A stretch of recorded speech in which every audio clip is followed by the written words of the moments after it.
પરમ પૂજ્ય બજરંગદાસ બાપાનું ધામ એટલે બગદાણા ધામ.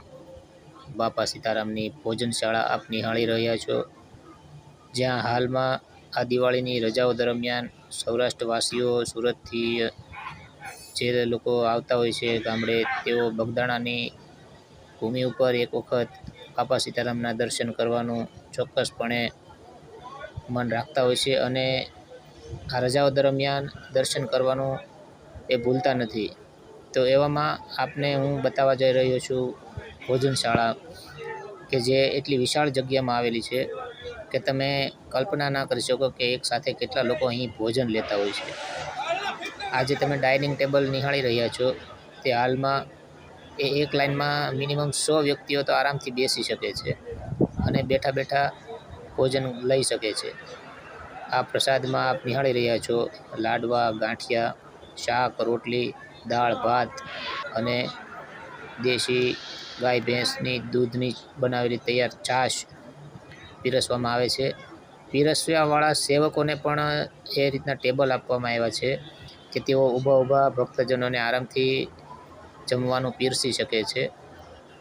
અને વ્યવસ્થા એટલી બધી જબરદસ્ત છે કે તમને જરા પણ ટ્રાફિક જેવું નથી લાગતું અને દરેક લોકો શાંતિથી ભોજન લઈ શકે છે, બાપાનો પ્રસાદ લઈ શકે છે.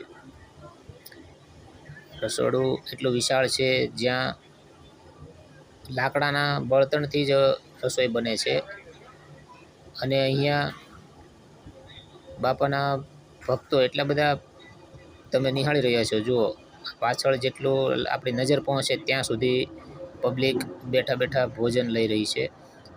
જે એક બાજુ લેડીઝ વિભાગ છે અને એક બાજુ જેન્ટ્સ. આ જે ઊભા રહેલા છે ભક્તો છે, એ એમના વારાની પ્રતીક્ષા કરી રહ્યા છે કે જે આ લોકો ભોજન લઈને ઊભા થશે એટલે એ લોકોની લાઈન શરૂ થશે. અને હા, અહીંયા ભોજન લઈને તમારે ડીશ જાતે ધોવાની રહેશે અને ત્યાં પાણી પીવાની વ્યવસ્થા છે. તેની આજુબાજુમાં જ એ બધા એ રીતના સ્ટીલના ઘોડા બનાવેલા છે કે જેમાં તમે થાળી વાટકા મૂકી શકો છો. અને જગ્યા એટલી વિશાળ છે કે તમને જરા પણ એવું ના લાગે કે બહુ ભીડ છે. આ દિવાળીની રજાઓમાં બહુ પબ્લિક અત્યારે બગદાણા ધામ બાપા સીતારામના દર્શન કરવા માટે આવી રહી છે. આપ પણ જઈ શકો છો. જય બાપા સીતારામ.